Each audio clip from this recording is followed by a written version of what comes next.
আসসালামু আলাইকুম। Welcome my online class. Dear student and viewer, কেমন আছেন সবাই? আশা করি সবাই সুস্থ আছেন, ভালো আছেন। আজকে অনার্স সেকেন্ড ইয়ারের কোর্স নাম্বার 2002 জিওমরফোলজি কোর্সের আমরা আর্থকোয়েক চ্যাপ্টারটার ক্লাস নেব। আর্থকোয়েকের আজকে আমরা এই চ্যাপ্টারটাকে আমি কয়েকটা অংশে ভাগ করেছি। আজকে আমি প্রথম অংশটা নেব এবং এটা আমার এই কোর্সের 5 নম্বর লেকচার।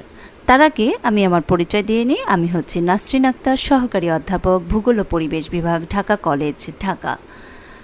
আজকে আমরা আমাদের এই প্রেজেন্টেশন থেকে যেটা জানবো সেগুলো হচ্ছে যে what is earthquake, focus of earthquake, seismic waves, seismograph, earthquake intensity scale of earthquake। প্রথমে আসি যে সৃষ্টির, আমরা জানি যে সৃষ্টির আদি লগ্ন থেকে পৃথিবীতে বেশ কিছু ভূগাঠনিক প্রক্রিয়া বা কাজ করে চলছে, যদিও তাদের কাজের হার এবং প্রকৃতি কিন্তু সবসময় একরকম ছিল না। আমরা যদি এখানে একটা ছক দেখছি, আমরা স্লাইডে তোমরা একটু খেয়াল করলে দেখো যে একটা ছক দেখা যাচ্ছে। এটা হচ্ছে প্রসেস এফেক্টিং আর্থ ক্রাস্ট। এটাকে দুটো প্রধান ভাগে ভাগ করা হয়েছে। একটা হচ্ছে এন্ডোজেনিক জেনেটিক প্রসেস, আর একটা হচ্ছে এক্সোজেনেটিক প্রসেস। এন্ডোজেনেটিক প্রসেসের আবার দুটো অংশ আছে, কন্টিনিউয়াস প্রসেস, সাডেন আর অ্যাক্সিডেন্টাল প্রসেস। অ্যাক্সিডেন্টাল প্রসেসকে আবার দুটো ভাগে ভাগ করা হয়েছে, একটা হচ্ছে ভলকানিজম, আর একটা হচ্ছে আর্থকোয়েক। টুডে আমাদের লেসনে হচ্ছে আর্থকোয়েক। হোয়াট ইজ আর্থকোয়েক বা ভূমিকম্পটা কী? ভূমিকম্প একটি প্রাকৃতিক দুর্যোগ।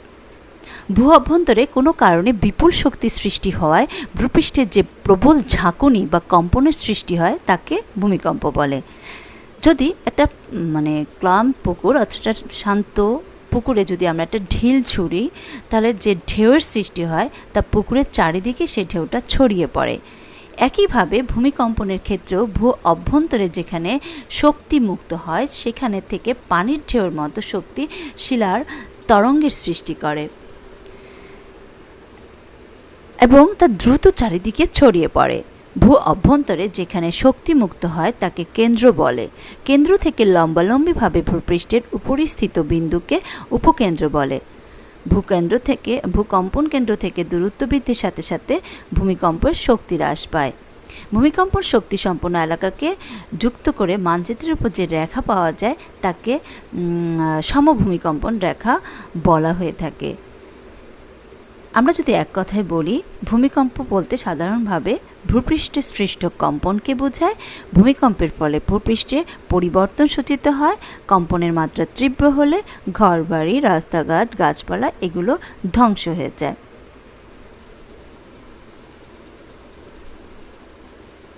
ফোকাস অফ আর্থকোয়েক মানে ভূমিকম্পের উৎস। ভূগর্ভে যেখানে ভূমিকম্পের তরঙ্গের উৎপত্তি ঘটে সেই অঞ্চলটিকে ভূমিকম্পের উৎস বা কেন্দ্র বলে। আর ভূমিকম্পের উৎস ভূপৃষ্ঠে কিংবা গড় সাগর পৃষ্ঠ থেকে প্রায় 150 থেকে 700 কিলোমিটারের মধ্যে যে কোনো গভীরতায় হতে পারে। সাধারণভাবে বেশিরভাগ ভূকম্পনের উৎসই 250 থেকে 400 কিলোমিটার গভীরতার মধ্যেই থাকে। ভূমিকম্পের উৎসের ঠিক উপরে ভূপৃষ্ঠের যে অঞ্চল তাকে ভূমিকম্পের উপকেন্দ্র বলে। ভূমিকম্পের প্রভাব উপকেন্দ্রে সর্বাধিক হয়ে থাকে। সাধারণত উপকেন্দ্র একটি বৃত্তাকৃতি বা উপবৃত্তাকৃতি অঞ্চল। এটা হচ্ছে কেন্দ্র, আর ঠিক সরাসরি উপরে হচ্ছে উপকেন্দ্র বা এপিসেন্টার, একটা হাইপোসেন্টার। হ্যাঁ, এখানে পৃথিবীর সমগ্র এপিসেন্টারগুলো দেখানো হচ্ছে। অ্যাকচুয়ালি আগ্নেয়গিরি এবং ভূমিকম্প এবং প্লেট টেকটনিক তিনোটাই একই সূত্রে গাঁথা এবং তিনোটারই প্লেটগুলোর সংযোগস্থলে আগ্নেয়গিরি এবং ভূমিকম্পর মেইন উৎস। এখন আমি চলে যাই ভূমিকম্পন তরঙ্গ। কত রকমের ভূমিকম্প তরঙ্গ আছে সেগুলো আমরা এখন একটু দেখি। এখানে তোমরা চিত্রে কিন্তু ভূমিকম্পের বিভিন্ন তরঙ্গগুলোর চিত্র দেখতে পাচ্ছ। আমরা এগুলোই এখন ব্যাখ্যা করব। ভূমিকম্পের তরঙ্গকে মানে উৎসস্থল থেকে গন্তব্যস্থানের দিকে যাবার সময় 3 ধরনের তরঙ্গ মানে 3টা ভিন্ন পথ অনুসরণ করে অগ্রসর হয়। এই 3 ধরনের তরঙ্গ হচ্ছে একটা প্রাথমিক তরঙ্গ, দ্বিতীয়টা হচ্ছে ঝাঁকুনি তরঙ্গ, আর তৃতীয়টা হচ্ছে দীর্ঘ তরঙ্গ নামে পরিচিত। অর্থাৎ প্রাথমিক তরঙ্গ হচ্ছে প্রাইমারি ওয়েভ, আর দ্বিতীয় তরঙ্গটা ঝাঁকুনি তরঙ্গটাকে বা দ্বিতীয় পর্যায়ের তরঙ্গটাকে সেকেন্ডারি তরঙ্গ বলা হয়ে থাকে, আর যেটা হচ্ছে দীর্ঘ তরঙ্গ নামে পরিচিত সেটাকে লং ওয়েভ অথবা এল ওয়েভ, যেটাকে আমরা সংক্ষেপে এল ওয়েভও বলতে পারি, অথবা টার্সিয়ারি ওয়েভও মানে সারফেস ওয়েভও বলা হয়ে থাকে। তো আমরা এখন এটার ডিটেলস যদি আলোচনা করি, সেটা দেখি যে প্রাথমিক ওয়েভ বা প্রাইমারি ওয়েভ অথবা পি ওয়েভ, এই প্রকার তরঙ্গের অণুগুলো এদের গতিপথের দিকে অর্থাৎ দীর্ঘ দিকে বিচ্ছুরিত হয়। এই তরঙ্গ মাটির মধ্য দিয়ে সোজা পথে অগ্রসর হয়। এই তরঙ্গের ধর্মই হচ্ছে ধাক্কা দেওয়া, এজন্য একে বলা হয় ধাক্কা তরঙ্গ বা পুশ ওয়েভ। এই গতিবেগ প্রতি সেকেন্ডে 3.3 মাইল বা 5.25 কিলোমিটার। এই তরঙ্গ ভূত্বকের অভ্যন্তর দিয়ে আড়াআড়িভাবে অগ্রসর হয়। এরপরে আসি ঝাঁকুনি তরঙ্গ, যেটাকে শেক ওয়েভ অথবা এস ওয়েভ বলা হয়ে থাকে। এই প্রকার তরঙ্গের প্রতিটি অণু এর গতিপথের সাথে সমকোণে বিচ্ছুরিত হয়। অত্যন্ত হালকা প্রকৃতির এই তরঙ্গ গ্রানাইট স্তরের মধ্য দিয়ে অগ্রসর হয়। ঝাঁকুনি প্রদান করে বলে এই তরঙ্গকে ঝাঁকুনি তরঙ্গ বলে। এই গতিবেগ প্রতি সেকেন্ডে প্রায় 4 মাইল বা 6.5 কিলোমিটার। এই তরঙ্গ ভূত্বকের অভ্যন্তর দিয়ে আড়াআড়িভাবে অগ্রসর হয়। লাস্ট তরঙ্গ, যেটা 3 নম্বর তরঙ্গ, হচ্ছে দীর্ঘ তরঙ্গ বা লং ওয়েভ বা এল ওয়েভ বা সারফেস ওয়েভ। এই প্রকার তরঙ্গ প্রধানত ব্যাসল্ট স্তরের মধ্য দিয়ে অগ্রসর হয়। এই তরঙ্গ ভূমিকম্পের কেন্দ্র থেকে সোজা ভূপৃষ্ঠের উপকেন্দ্রে পৌঁছায় এবং পরে সেখান থেকে ভূত্বকের উপরিভাগ দিয়ে গন্তব্যস্থানের দিকে অগ্রসর হয়। এর জন্য এর গতিপথ অত্যন্ত দীর্ঘ পথ অতিক্রম করে বলে একে দীর্ঘ তরঙ্গ বলা হয়। ভূত্বকের বিভিন্ন স্তরের স্থিতিস্থাপকতা এই তরঙ্গকে নিয়ন্ত্রিত করে। এর জন্য পি ও এস তরঙ্গ ভূত্বকের মধ্য দিয়ে কোনো স্থানে পৌঁছাবার কিছু সময় পরে এল তরঙ্গ সেখানে পৌঁছায়। বিভিন্ন ধরনের তরঙ্গের গতি পর্যালোচনা করে ভূমিকম্পের উৎস, কেন্দ্রের দূরত্ব ও অবস্থান নিরূপণ করা হয়। অবশ্য অতি প্রচণ্ড বা অত্যন্ত দুর্বল কম্পনের বিবরণ জানা খুবই দ্রূহ ব্যাপার এবং দীর্ঘ সময়ের প্রয়োজন। পি তরঙ্গ, লং ওয়েভ, এস ওয়েভ, এবং এটা পৃথিবীব্যাপী এই তরঙ্গগুলো মানে ভূ অভ্যন্তরের বিভিন্ন স্তরগুলোতে কিভাবে তরঙ্গগুলো যায় সেটা চিত্রের মধ্যে আছে, তোমরা চিত্রটা খেয়াল করলে দেখবে। এবার আসি সিসমোগ্রাফ, যেটাকে ভূমিকম্প লেখ যন্ত্র বলা হয়। ভূমিকম্প লেখ যন্ত্র বা সিসমোগ্রাফ যন্ত্রের সাহায্যে কোনো জায়গার ভূমিকম্পের উদ্ভব হয়েছে তা জানা যায়, মানে কোন জায়গায় ভূমিকম্প উদ্ভব হয়। এই যন্ত্রে একটা সিলিন্ডারের গায়ে লম্বা ছক্কাটা কাগজ লাগানো থাকে এবং সূক্ষ্ম অগ্রভাগ বিশিষ্ট দুটি কলম দুই দিক থেকে এসে সেই কাগজকে স্পর্শ করে। সিলিন্ডারটি যন্ত্রের সাহায্যে ধীরে ধীরে ঘুরতে থাকে। ভূমিকম্পের বেগে যখন সিলিন্ডারটি কাঁপতে থাকে তখন কলম দুটি স্থির থাকে। যখন কোনো কম্পন থাকে না তখন কলম দ্বারা অঙ্কিত দাগ সোজা ও সরল হয় এবং সামান্যতম কম্পনে দাগ দুইটি ঢেউয়ের ন্যায় আঁকাবাঁকা হয়।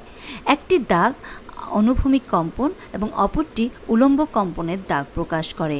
সিলিন্ডারের গায়ে যে আঁকা বাঁকা দাগ পড়ে তার আকৃতি ও প্রকৃতি দেখে ভূমিকম্পনবিদগণ কোথায় কত দূরে কম্পনের উৎস, কোন বিশেষ ধরনের কম্পন কখন আসছে এবং কোন বিশেষ পথ অনুসরণ করে আসছে তা বুঝতে পারে।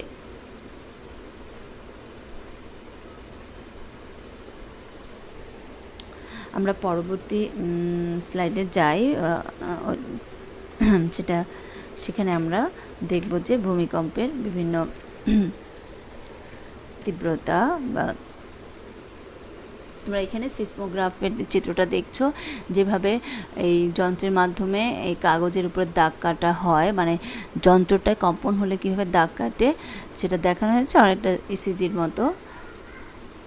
আচ্ছা, এবার ভূমিকম্পের তীব্রতা ও শক্তি।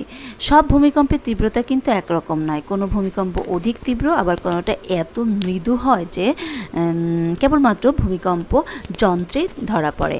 একটি নির্দিষ্ট অবস্থানে ভূমিকম্পের তীব্রতা নির্ভরকারী বিষয়গুলো হলো কেন্দ্র থেকে মুক্তিপ্রাপ্ত, এখানে তিনটা দেওয়া আছে, যে কেন্দ্র থেকে মুক্তিপ্রাপ্ত শক্তিমাত্রা, উপকেন্দ্র থেকে অবস্থানের দূরত্ব, শিলার ধরন ও দৃঢ়তা। সাধারণত নরম ও আলগা শিলার ক্ষেত্রে ভূমিকম্প অনেক বেশি ক্ষতি সাধন করে। যে কোনো ভূমিকম্পের সময় ভূমিকম্প কেন্দ্র থেকে যে পরিমাণ শক্তি মুক্তি পায় তাকে ভূমিকম্পন শক্তির মাত্রা বলা হয়ে থাকে। আমরা পরের দেখব যে ভূমিকম্পের তীব্রতা পরিমাপের যে বিভিন্ন পদ্ধতিগুলা বা স্কেলগুলা, এগুলো আমরা এখন পরবর্তী স্লাইডে দেখি। হ্যাঁ, ইন্টেন্সিটি এবং ম্যাগনিটিউড অফ আর্থকুইক। আমরা ইন্টেন্সিটি কিভাবে দেখি, সেখানে এখানে তিনটে স্কেলের কথা বলা হয়েছে: রোসিফোরেলসের স্কেল, মার্কেলের স্কেল এবং রিক্টার স্কেল।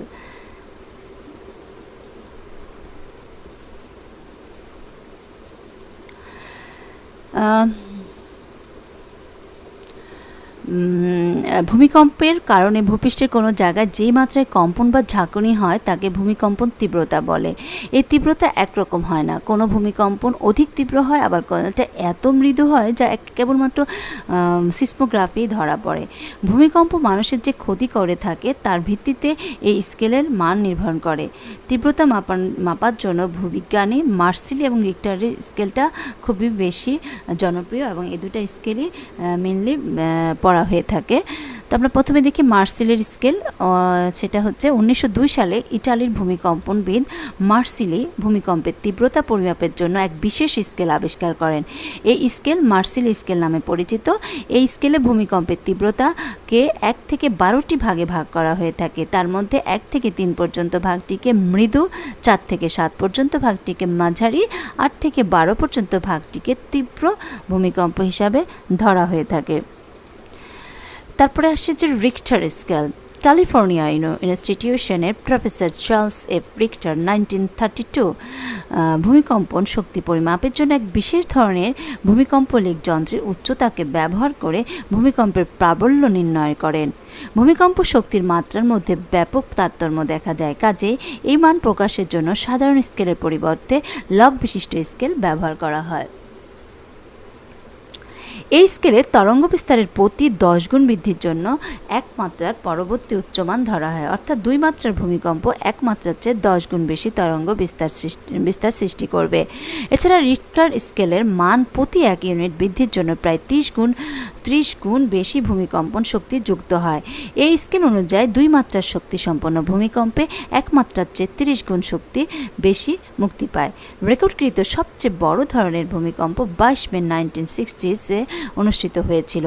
এটি প্রেট-চিলিয়ান ভূমিকম্প নামে পরিচিত এবং এর মাত্রা ছিল 9.5। অধিকতর সঠিক বলে ভূমিকম্পের তীব্রতা পরিমাপের ক্ষেত্রে সমগ্র পৃথিবীতে মার্সিলির স্কেলের চাইতে রিক্টার স্কেলের ব্যবহার অনেক বেশি। রিক্টার স্কেলের মাত্রা যদি আমরা এখানে চিত্রে যদি দেখি,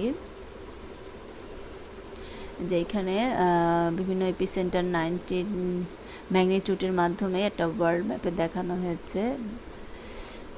যে এখানে যদি আমরা দেখি যে 8-এর উপরে বা 8 বা 8-এর উপরে হলে গ্রেট আর্থকুইক, 7 থেকে 8-এর মধ্যে হচ্ছে মেজর বা লার্জ আর্থকুইক, 5 থেকে 7-এর মধ্যে মডারেট আর্থকুইক, 3 থেকে 5-এর মধ্যে স্মল আর্থকুইক, এবং 1 থেকে 3-এর মধ্যে মাইক্রো আর্থকুইক, আর 1-এর নিচে হচ্ছে আলট্রা মাইক্রো আর্থকুইক।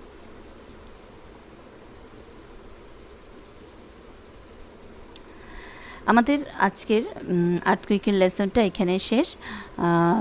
সবাইকে ধন্যবাদ আজকের ক্লাসটা শোনার জন্য এবং দেখার জন্য। সবাই ভালো থাকবেন। আল্লাহ হাফেজ। আসসালামু আলাইকুম।